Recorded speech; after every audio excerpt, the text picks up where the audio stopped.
ऐसा नहीं पूरे गांव, लेकिन कुछ लोग होते हैं ना गांव में, मतलब नास्तिक जो बोलते हैं कुछ लोग होते हैं, लेकिन झेलना किसको पड़ जाता है, गेहूं के साथ हमेशा घुड़ भी पिसता है। याद बाबा जी बोलते थे गोवर्धन मोहनगिरी बाबा जी पुराने श्री मोहनगिरी जी महाराज की समाधि स्थल है। इस बिनसर महादेव में जो भी निर्माण कार्य हुए उन्हीं के बाद हुए। अगर नास्तिक कोई अगर कुछ काम भी कर रहा है, तुम्हारे बस में अगर है तो तुम उसे रोको। अगर डराने के कंटर बजाए, ये कराओ वो करो, बहुत सारी रात में इनने कई तरीके के भिक्षुण चलाए कि कैसे भी करके बाबा डरे। वो दिन था, उस दिन के बाद रणकुला गांव में कभी बारिश की एक बूंद नहीं गिरी। बाबा जी को ये वहाँ से क्या करके ले गए, ये सब जने डोली में बैठा के ले गए जितने गांव वाले थे। सावन में मेरा शराब का जो असर होगा वो थोड़ा कम हो जाएगा। उत्तराखंड घूमूलो क्या टिहरी क्या मुनशारी, उत्तराखंड घूमूलो क्या टिहरी क्या मुनशारी। हाचू हाचू हाचू हम पहाड़ी नीचू। हर हर महादेव, जय वीरकारा बजरंगी। महादेव की कृपा आपके हमेशा बनी रहे और बजरंगबली का आशीर्वाद आपके ऊपर हमेशा रहे, आपके पूरे परिवार के ऊपर। दोस्तों, जो मैं आज जो कहानी लेकर आ रहा हूँ, मैं हनुमान जी के परम भक्त जी की कहानी लेकर आ रहा हूँ। दरअसल हनुमान जी के भक्त भी थे और वह महादेव के भी परम भक्त थे, तो मैं उनकी कहानी लेकर आ रहा हूँ कि कौन ऐसे दोनों के भगत थे। तो मैं सबसे पहले उनके निवास स्थान पर ले चलते हैं आपको। दरअसल ये कहानी है थल्ला मंडाल गांव की कहानी है। और ये मोहान मरचुला से आप उधर जाओगे सल्टी की साइड को, तो वहाँ पड़ता है थल्ला तड़याल मंडाल गांव जो है। और वहाँ मरचुला से आपको अंदर जाना पड़ेगा, आपको जैसे मौली खाल हुन्नल्ला होते हुए तब इन गांव के अंदर जाना पड़ेगा। तो दोस्तों, मैं आपको सीधा कहानी पर आता हूँ। जो ये मंडाल लोगों के जो गांव में जब बाबा जी का जन्म हुआ, तो बाबा जी को शुरू से ही, मतलब बाबा जी अपने मित्रों के साथ, जो मित्रों के साथ रहते थे वो आज भी जीवित हैं वहाँ। और जिसको मतलब बाबा जी के अगर बारे में और अधिक जानना है, बाबा जी की स्टोरी और बाबा जी के आज भी भगत हैं वो जानना चाहते हैं, लेकिन कोई उनके जन्म स्थान तक नहीं पहुँच पाए, लेकिन मैं अपने चैनल के माध्यम से उनके जन्म स्थान पर भेज रहा हूँ आज आपको। तो दोस्तों, यदि आप बाबा के सच्चे भगत हैं तो एक बार उस गांव में भी ज़रूर जाना और बाबा के दर्शन करके आना। मंदिर है वहाँ पर आज भी बाबा का।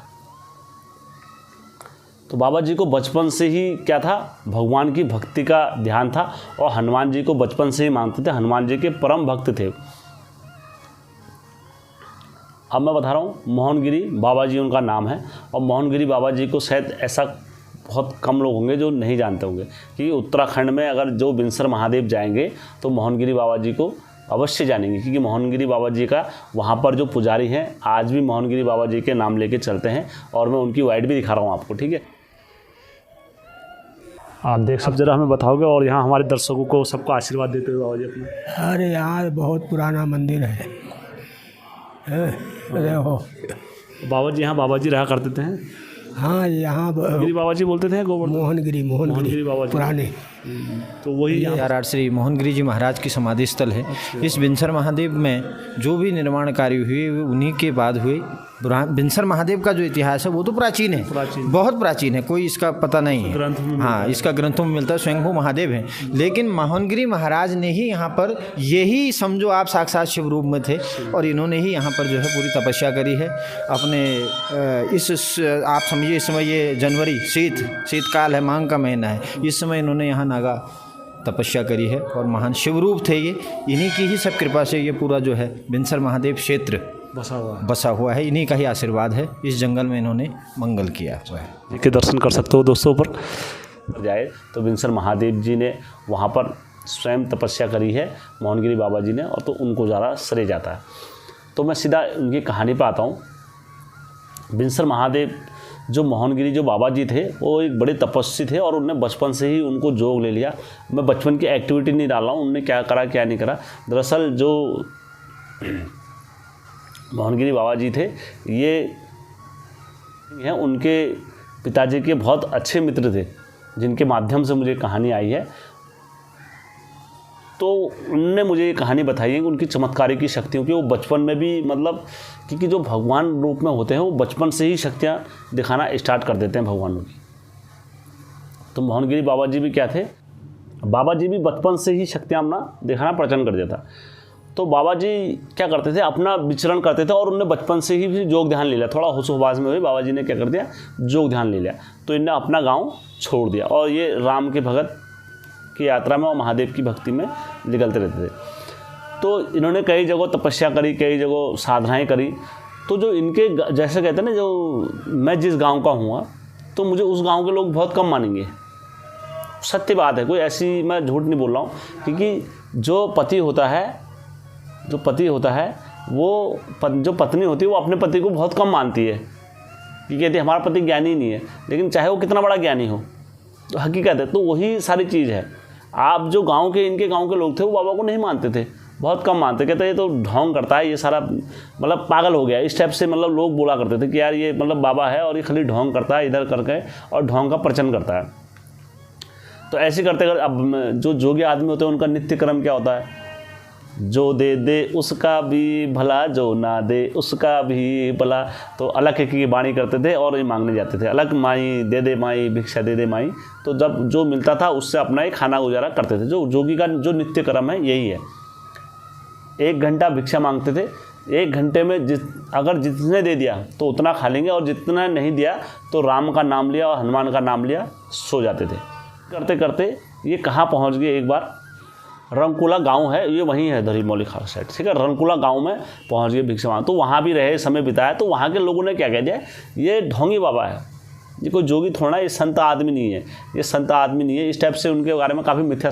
लेकिन संत आदमी जो होता है कभी उससे क्रोध नहीं आता है। चाहे आप जैसे कोई आज के टाइम के संत नहीं कर रहा हूँ, जो संत होते हैं, जो स्वाभाविक रूप से होते हैं, तो इतने नरम दिल के होते हैं कि आप उनसे कुछ भी बोलो, आप कुछ भी कैसे दे दो, कुछ भी दे दो उनको, वो कभी आपसे क्रोध नहीं करते हैं। जो संत का स्वभाव होता है, शांत और सुशील और गुणवान वो बोलते हैं, तो ये उनका स्वभाव होता है संत का। तो वैसे ही बाबा को इन चीज़ से कोई क्रोध नहीं आता। जो रंगकुला के लोगों ने क्या बोला कि तुम अगर असली जोगी हो तो हमारी शर्तों पर खड़े उतर के दिखाओ तुम। तो बाबा जी ने कहा यार मैं तो हनुमान का भगत हूँ, और जैसा महादेव की इच्छा और जैसा हनुमान जी की इच्छा होगी मैं कर दूंगा, आप मुझसे बोलो क्या करना है। इन्होंने कहा तुम अगर असली संत हो तो हमारे यहाँ शमशान में 8 दिन और 8 रात काट के दिखाओ, तब जाके हम तुम्हें मानेंगे। क्योंकि वहाँ शमशान में दिन में जाने में लोग डरते थे। तो इन्होंने क्या कर दिया, जोगी को वहाँ भेज दिया। तो बाबा ने कहा ठीक है। उन्होंने कहा तुम हमारे हिसाब से तपस्या करोगे। उन्होंने कहा ठीक है। तो बाबा ने क्या कर दिया, शमशान में अपना ध्यान लगा दिया। जब बाबा ने इन्हें ध्यान लगा दिया तो बाबा बिल्कुल निद्रासन में चले गए। तो शर्त ये हो गई थी, निद्रासन में चले गए थे बाबा, ध्यान में अपना मगन हो गए थे। तो क्या हुआ, 1 रात 1 दिन हो गया तो बाबा जी को कुछ नहीं हुआ।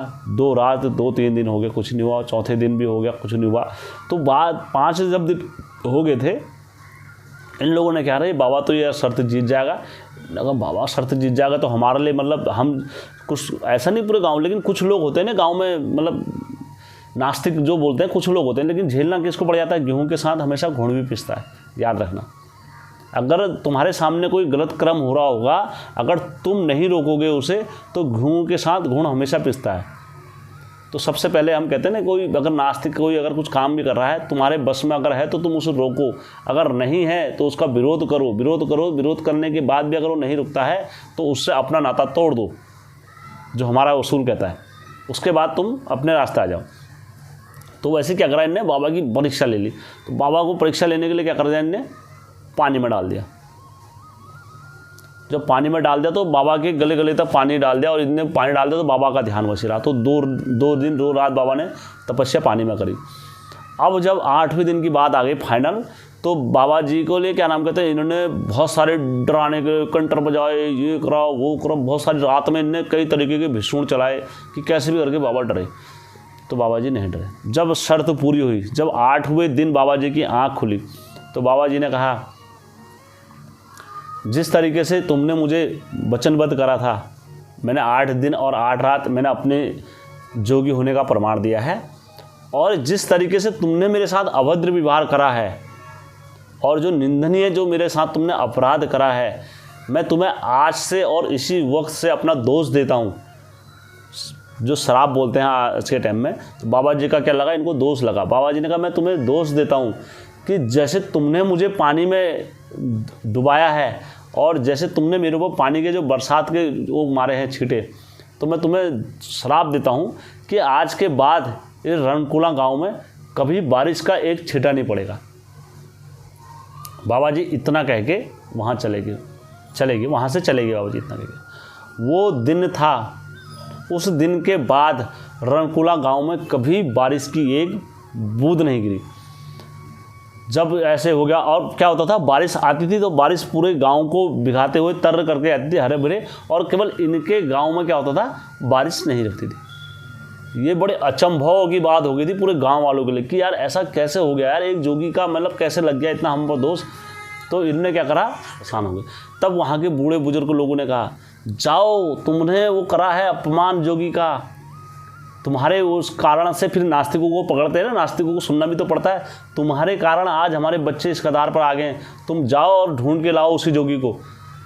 तब इन्होंने धरती, आकाश, पैताल वगैरह तब घूमते बाबा जी कहाँ मिलते, बाबा जी अपने बिनसर महादेव में ही हुए। फिर बाबा जी को ये वहाँ से क्या करके ले गए, ये सब जने डोली में बैठा के ले गए, जितने गाँव वाले थे सब जने डोली में बैठा के अपने रणकुला गांव में लेके आए। जब रणकुला गांव में लेके आए तो पूरा गांव हुआ और पूरे गांव वाले रोने लगे, महापाप हो गया है हमसे, अब कैसे सतगति होगी, क्षमा कीजिए हे गुरु जी, भूल हुई है इन बच्चों से जो भी। तब जाके, अब मैंने कहा नहीं, मुनि जो होते हैं, संत आदमी जो होते हैं, वो दया दृष्टि में जल्दी आ जाते हैं। तो फिर बाबा ने क्या बोला कि तुम क्या करो, मैं तुम्हें अपना शराब जो है वो वापस तो नहीं ले सकता हूँ, अपना दोस्त, हाँ इतना ज़रूर कर सकता हूँ कि तुम महादेव की तपस्या करो और महादेव का ध्यान करो, महादेव की पूजा करो, तो सावन में मेरा शराब का जो असर होगा वो थोड़ा कम हो जाएगा। तो तब जाके वहाँ क्या होता है, सावन में जब असर कम हुआ महादेव की भक्ति से, तो सावन में थोड़ा 1-2 बारिश वहाँ हो जाती है, और टाइम पर वहाँ बारिश कहीं नहीं होती है कभी। तो रणकुला जस दियो बोलने वहाँ की कहावत बनी, रणकुला जस दियो कहीं ना हो, मतलब सब जगह गांव को भिगा के जाएगी, रणकुला सूखा का सूखा रह जाता था। तो आज भी वहाँ इस गांव की कहावत है और वो उस गांव को प्रचलित के रूप में रखा गया। अगर इसमें कोई विज्ञान वगैरह कोई भी अगर सर्च करना चाहता है फिर हिंदू धर्म को, तो आप जाओ वहाँ पर और सर्च करो। तो मैं आशा करता हूँ मोहनगिरी बाबा जी की ये कहानी आपको अच्छी लगी होगी, और अच्छी लगी होगी तो मेरे चैनल को लाइक, सब्सक्राइब, शेयर जरूर करना।